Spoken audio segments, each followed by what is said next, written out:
200-র বেশি সিট, কোথায় যেন দেখলাম 208টা। বিএনপি সরকার গঠন করবে। আমাদের তো বিজয়ী দলকে মুক্ত কণ্ঠে অভিনন্দন জানানো উচিত, তাই না? কিন্তু জানাইতে পারতেছি না মুক্ত কণ্ঠে। অভিনন্দন জানাই, অভিনন্দন জানাবো, কিন্তু মুক্ত কণ্ঠে জানাইতে পারতেছি না, কারণ আজকে আপনারা জিতছেন কিন্তু ইতিহাস অন্যদিকে হাঁটতেছে। কিছু বিষয়ের কারণে এই ভোটের গায়ে এমনভাবে কালি লেগে গেছে যেটা খুবই খারাপ একটা কাজ হয়েছে। খারাপ কাজটা কি সেটা আমরা আস্তে আস্তে আলাপ করব। এটার দরকার ছিল না এইভাবে কারচুপি করার। ভোটটা সুষ্ঠু হয়েছে কিন্তু রেজাল্ট সুষ্ঠু হয় নাই। 10:30 পর্যন্ত রেজাল্ট আসতেছে আসতেছে, মোটামুটি 2 জোট পাশাপাশি আগাইতেছে, 3-4টা সিটের গ্যাপ, কখনো এই জোট একবার আগায়, কখনো আরেক জোট একবার আগায়, তারপরে সব বন্ধ বেশ কিছুক্ষণ, ঘন্টা 2-1, তারপরে তত্তর করে বিএনপি আগায় যেতেছে। আর জামাত জোট মনে হয় ঢাকার জ্যামে আটকেছে, আর নড়ে না, নড়ার চড়ার কোনো নাম নাই, ওইখানেই থাকলো।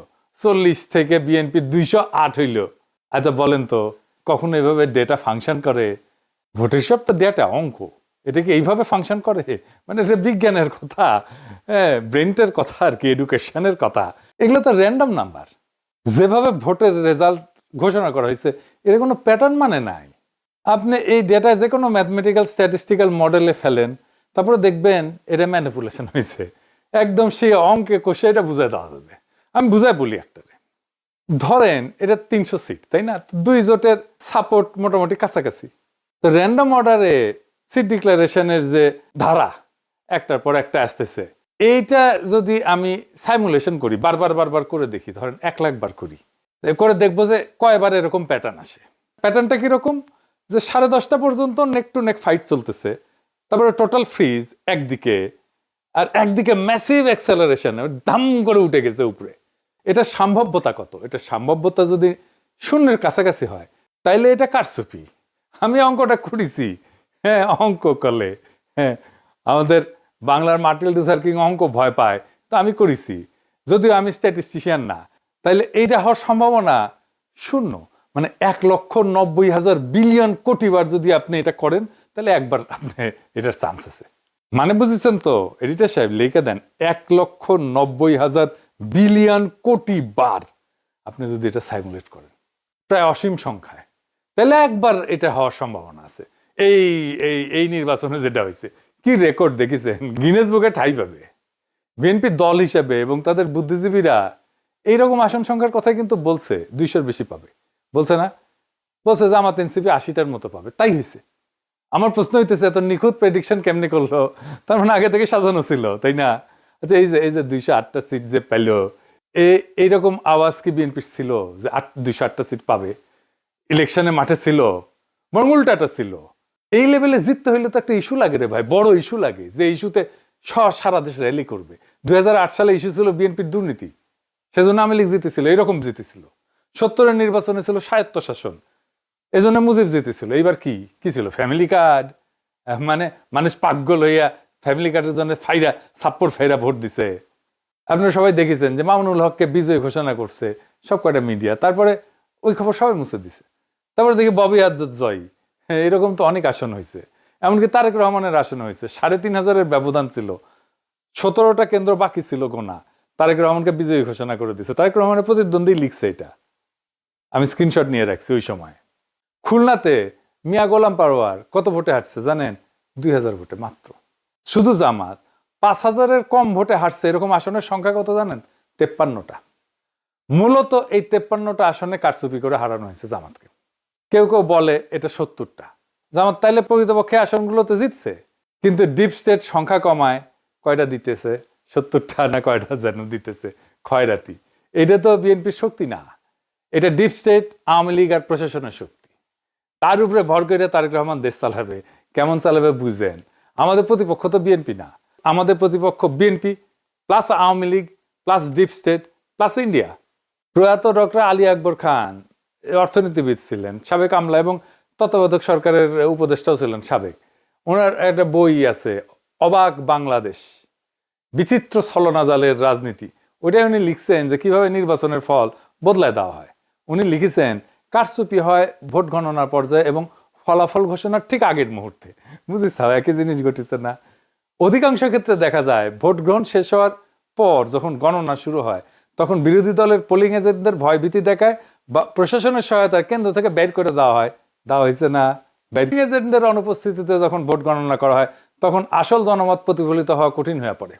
উনি লিখেছেন যে রিটার্নিং অফিসারের কার্যালয়ে, মানে যে ডিসি আর কি, সে রিটার্নিং অফিসার হয়, রিটার্নিং অফিসারের কার্যালয়ে ফলাফল পাঠানোর আগে যে সংকলন তৈরি করা হয় সেখানেই বড় ধরনের কারিগরি করা হয়। ফলে দিনের বেলায় দৃশ্যত শান্ত নির্বাচনও রাতের ফলাফল ঘোষণার সময় সম্পূর্ণ বদলে যাইতে পারে। দেখেছেন, একই কথা কয়ে গেছে গুরুজন। হ্যাঁ, কি চমৎকার কয়ে গেছে। এটাই ফলো করেছে আর কি, বুঝিছাও? এটাই জানে আমাদের অ্যাডমিনিস্ট্রেশন, এটাই জানে আমাদের প্রশাসন, এটাই জানে আমাদের ডিপ স্টেট, এই কাজই করে।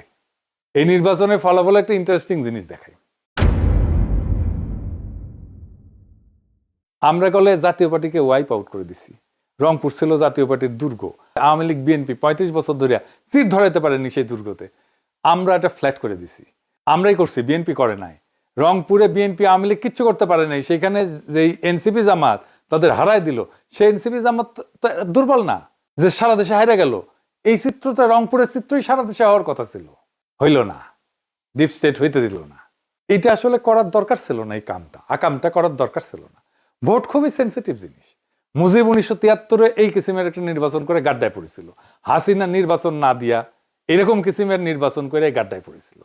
কাশ্মীর একটা নির্বাচনের ফল মানে নাই, এই জন্য অগ্নিগর্ভ হয়ে আছে কাশ্মীর, না কতদিন থেকে কি অবস্থা এখানে, এখনো শান্ত হয় নাই। আবারও বাংলাদেশে এই কাজ করা লাগলো, এ তো লজ্জা হয়ে থাকবে, শুধু লজ্জা না, একটা বিপদ হয়ে থাকবে। এই কালি গা থেকে যাবে না বিএনপির, এবং যারা ইঞ্জিনিয়ারিং করছে যারা, তাদের এটা কাফারা দিতে হবে এই জন্যে যে জামাত এনসিপি তো কম ভোট পায় নাই। হিসাব করে দেখেন পার্সেন্টেজে, এই লোকগুলোর উপেক্ষা করবেন কিভাবে? আপনি জিতলে অসুবিধা নাই, জিতেন, ভোট নিয়ে যেতেন, যতগুলো সিট জনগণ দেয় সে কয়টা নিয়ে খুশি থাকেন না। আপনার অ্যাবসলিউট মেজরিটি লাগবে। লিসে হাউস যেতেই লিসে। উইনস্টন চার্চিল দ্বিতীয় বিশ্বযুদ্ধের সময় বিশাল বড় নেতা ছিল, তার প্যারালাল কেউ ছিল না। ব্রিটিশ মিডিয়ার সে একজন প্রিয় পাত্র ছিল আর কি।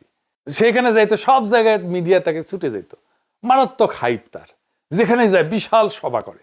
তার মতো প্রোফাইল কারো নাই।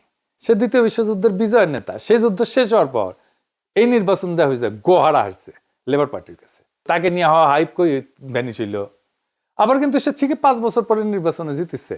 পাবলিকের মনে এরকম। চার্চিল যদি একটা বিশ্বযুদ্ধ জেতার পরে হারতে পারে, সেই তুলনায় আমরা কিছুই না, হারিছি। আমরা তো স্বীকার করি হারিছি, আমরা বিরোধী দল, অপোজিশন, কিন্তু আমরা রেসপন্সিবল অপোজিশন হইতে চাই। সামনের বার জিততে হবে। এই নির্বাচনের বিষয়ে যা যা আইনি ব্যবস্থা নেওয়া উচিত সেটা নিতে হবে, রেকর্ড রাখা জরুরি, সব ডকুমেন্টেশন রাখতে হবে, ভিডিও ডকুমেন্টারি কইরা, পোলিং অফিসার, প্রিজাইডিং অফিসার যারা ছিল তাদের নাম টাম রাখতে হবে, নির্বাচন কমিশনে কারা কারা দায়িত্ব ছিলেন সবকিছু সহ, প্রত্যেকটা কেন্দ্রে ভোটের ফলের কপি রাখতে হবে, স্বাক্ষর করা কপি। এই নির্বাচনে যা যা অনিয়ম হয়েছে সেটা ভিডিও ডকুমেন্টারি, ক্লিপ, অডিও সব আর্কাইভ করে রাখতে হবে। যে সমস্ত প্রার্থীকে হারায় দেওয়া হয়েছে তাদের পোলিং এজেন্টদের, কর্মীদের সাক্ষাৎকার ডকুমেন্ট করা উচিত।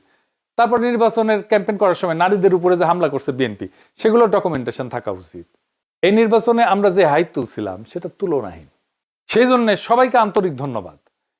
অসম্ভব কাজ করছেন আপনারা, কিন্তু সেটাকে ব্যালটে নিয়ে যাওয়ার জন্য যে আরো কিছু করণীয় ছিল সেটা আমরা ঠিক মতো করতে পারি না। এটা স্বীকার করা ভালো, বা করতে পারি নাই।